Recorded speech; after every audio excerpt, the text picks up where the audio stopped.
அன்பானவர்களே, இயேசுவின் நாமத்தினாலே உங்களை வாழ்த்தி வரவேற்கிறேன். ஒவ்வொரு நாளும் இந்த வேத வசனத்தோடு கூட உங்களை காண்பதில் மிகுந்த மகிழ்ச்சி அடைகிறேன். இந்த நாளிலே ஒரு வேத வசனத்தை காண்பிக்க விரும்புகிறேன்.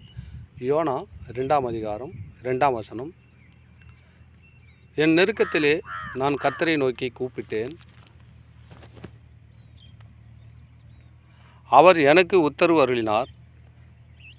நான் பாதாளத்தின் வயிற்றிலிருந்து கூக்குரலிட்டேன், நீர் என் சத்தத்தை கேட்டீர். ஆண்டவர்கிட்ட யோனா ஒரு அருமையான வார்த்தையை பேசுகிறார். நெருக்கம் வந்துச்சு, மீன் வயிற்றில் மாட்டிக்கினார் யோனா. நினைவே பட்டணத்துக்கு ஜனங்களை மனம் திரும்பும்படி அழைத்திருக்கும்போது போக மாட்டேன்னு தடை பண்ணார்.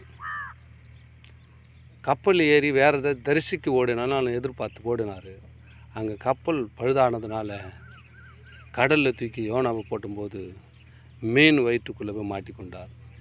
ஆண்டவர் திட்டம் வைத்திருந்தார். மீன் வயிற்றிலே போன யோனா நினைவே பட்டணம் துப்பின போது அங்கே வயிற்றுக்குள்ளே இருந்து ஆண்டவரை நோக்கி கூப்பிட்றாரு. எப்படியாப்பட்ட நெருக்கம் பாருங்கள். மீன் வயிற்றில் எப்படி நெருக்கம் இருக்குங்க? ஒரு மனுஷன் போக முடியுமா?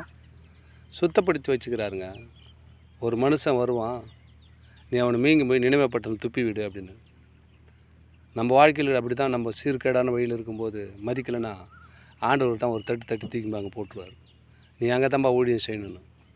உங்கள் வாழ்க்கையிலும் சரி, அடியனுடைய வாழ்க்கையிலும் சரி, அப்படியாப்பட்ட ஊழியத்தின் பாதியில் ஆண்டவர் யோனாவை நடத்தினது போல் என் நெருக்கத்திலே நான் கர்த்தரை நோக்கி கூப்பிட்டேன், அவர் எனக்கு உத்தரவு அருளினார். உடனே பதில் கிடைக்குங்க. நெருக்கம் வரும்போது ஆண்டவர் நோக்கி கூப்பிட்டு பாருங்கள், உடனே பதில் கிடைக்கும்.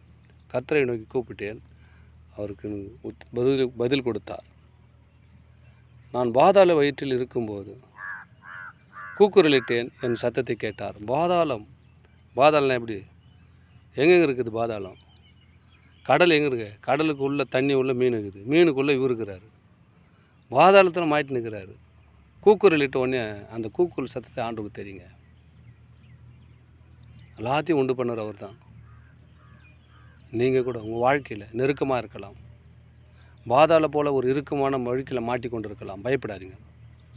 இயேசு நோக்கி கூப்பிட்ட மாத்திர யோனாவுக்கு பதில் அளித்தவர் உங்கள் வாழ்க்கையில் நெருக்கமான வழியாக இருக்கலாம், பாதாளமான ஒரு பாதாளத்தில் மாட்டி கொண்டு இருக்கும்போது கூட இருக்கலாம். பயப்படாதீங்க. பாதாளத்தில் வயிற்றிலிருந்து கூக்குரலிட்டேன், நீர் என்ன சத்தத்தை கேட்டீர். உன் சத்தத்தை அவர் கேட்பாருங்க, நிச்சயமாக கேட்பார். யோனாவுடைய சத்தத்தை கேட்ட தேவன் உங்கள் சத்தத்தையும் கேட்டு அவர் ஆசீர்வதித்து வழிநடத்த வல்லவராயிருக்கிறார். இந்த வேதத்தை தினமும் பாருங்கள்.